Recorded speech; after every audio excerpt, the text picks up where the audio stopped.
Air merupakan sumber kehidupan. Berbicara air dan ketahanan pangan, apa dan bagaimana sudut pandang Wiwaha Aji Santosa SPD, tokoh Muhammadiyah, pendidik, ustadz, tokoh pencaksilat, tokoh lintas agama dan tokoh yang membangun inspirasi tersebut. Berikut bincang santai tim Berita Solo Raya TV channel YouTube bersama Wiwaha Aji Santosa dari program Sudut Pandang.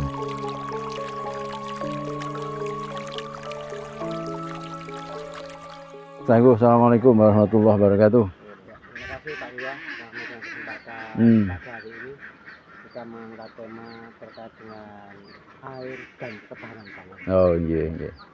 Boleh dijelaskan Pak terkait dengan air itu sendiri yang terkait dengan ketahanan pangan itu? Terima kasih Mas Taufik, Mas Fajar. Jadi air itu memang menjadi dalam tanda petik ya sarana untuk sumber kehidupan. Ya, maka Allah senantiasa menuntunkan agar kita ini benar-benar peduli tentang air. Bahkan sebagai prasyaratnya itu air ini sangat sangat ditentukan oleh bagaimana sikap manusia itu kemudian memanusiakan orang lain.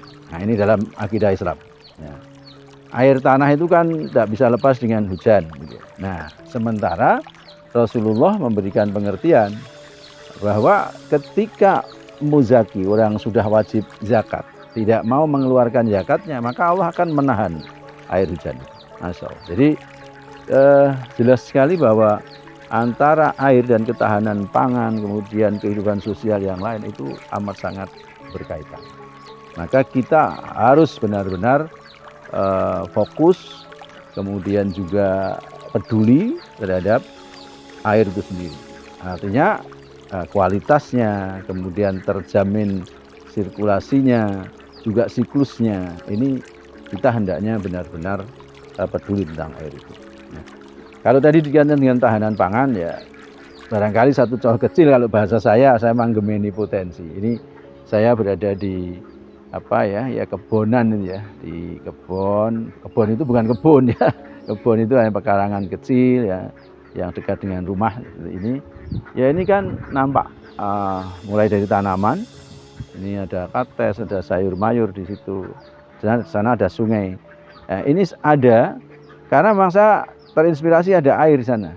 Nah, sehingga kemudian alangkah naifnya kalau kemudian saya membiarkan kebun ini tidak dimanfaatkan atau hanya tanaman yang liar saja, maka bisa dilakukan yang lebih baik. Nah, akhirnya kami coba lakukan dengan teman-teman muda di kampung saya ini. Ya, saya dibantu untuk dikasih ban bekas loh ini semua ditalut ini, lalu memang sengaja tidak kita pakai beton ya, tapi memang kita pakai ban bekas itu, kemudian supaya bisa diisi dengan tanah. Nah, dan sekarang kita lihat hasilnya ini dari barat sampai terus ke sana. Dan ini saya persilakan siapapun yang lewat yang pengen tomat atau pengen kangkung atau pengen cabai atau terong silakan ya, kalau memang dibutuhkan. Nah, kalau ini kates yang memang dalam pekarangan. Lalu saya naikkan lagi dengan ternak yang tetap dengan kaitannya dengan air. Maka saya dilihat sana ada sedikit kolam itu untuk bebek dan mentok. Nah, saya kira ini bisa dilihat ya, kalau ini memang ini kita produktifkan, artinya memang lebih orientasi ekonomi kalau yang itik kemudian mentok. Kemudian juga di dalam ini kan juga saya tanami ya, ada pohon kates, ada sayur mayur, kemudian indigo vera. Indigo vera itu tanaman makanan ternak yang mudah sekali tumbuh.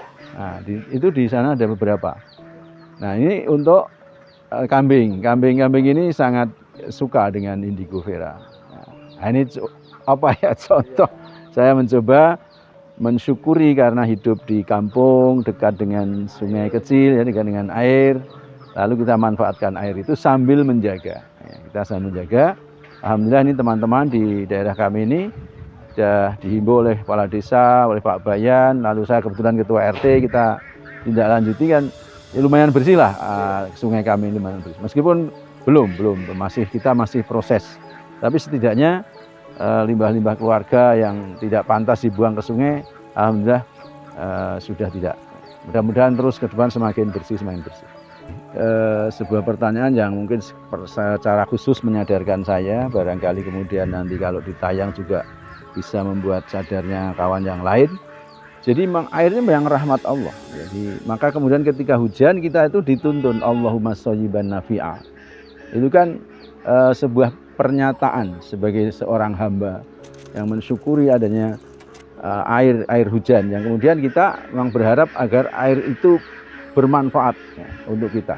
Nah, agar bermanfaat ya, orang ada yang mengatakan ya air itu ya bagaikan pedang ya, kalau kemudian dikelola dengan baik ya tentu akan menjadi sesuatu yang sangat bermanfaat. Tapi kalau salah kelola ya namanya pedang kan bisa mencelakai kita, maka ada air bah dan sebagainya. Nah, maka tata guna tata kelola sejauh kemampuan kami di kampung ya, ada namanya biopori, kita buat teman-teman muda, memang saya dengan agennya anak-anak muda yang insya Allah lebih bisa kita pahamkan. Kalau sepuh-sepuh nanti lebih kita aturi rawu untuk kemudian memberikan support bahwa dulu begini ya, lebih air itu lebih tertata, kemudian lingkungan juga lebih rapi, menjamin kualitas air gitu. Nah, ketersediaan air dengan kuantitas maupun kualitas.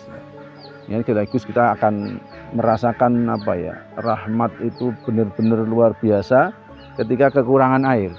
Nah, ketika kekurangan airnya kemudian biasanya kita langsung ya Allah, begini kalau rasanya orang kekurangan air.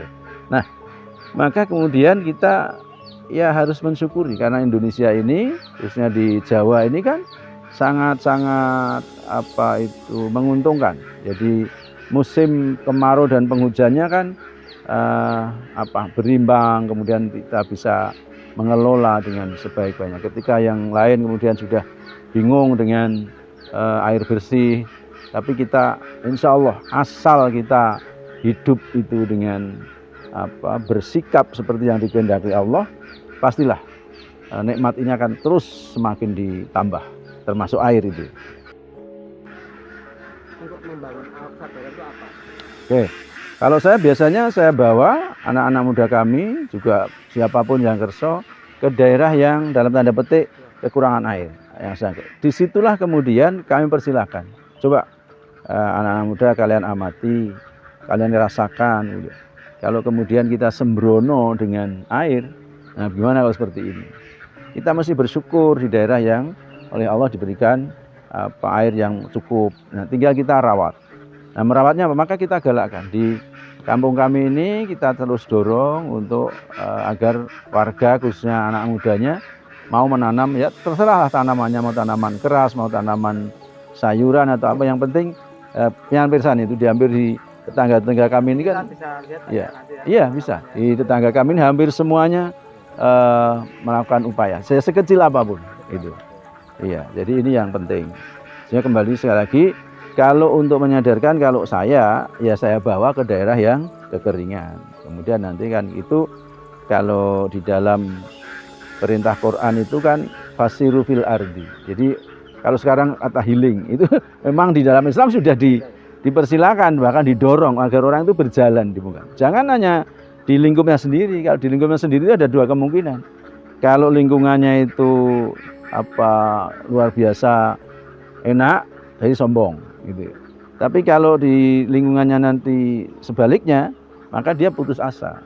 Beda dengan orang yang mau jalan-jalan di muka bumi. Kan sekarang jalan-jalan itu bisa real, bisa lewat dunia maya. Ya, itulah makanya dilakukan tadabbur alam dengan fasiru fil ardi. Jadi berjalanlah kalian di muka sehingga bumi. Ada anomali apapun kita tidak akan kaget. Ya. Oh, kalau itu berupa rahmat ya disyukuri. Loh, ini kemarau ada hujan. Alhamdulillah. Kemudian mungkin nanti para ahli yang kemudian apakah dulu rumusan, kalau dulu kan ada rumusan ya. Oh, ini kalau April sampai September itu kemarau, kemudian Oktober sampai Maret itu penghujan.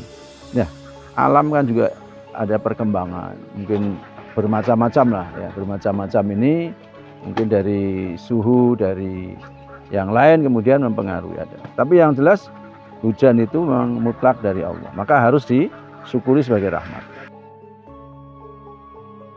Kalau filosofi Muslim, filosofi Islam ya, itu pasti apapun itu sampai pada Allah. Iqra bismi rabbikal ladzi khalaq. Insya Allah. Ya, jadi kita kan dituntun ya untuk membaca, dalam arti belajar. Itu bismi rabbikal ladzi khalaq. Harus atas nama Tuhanmu yang menciptakan.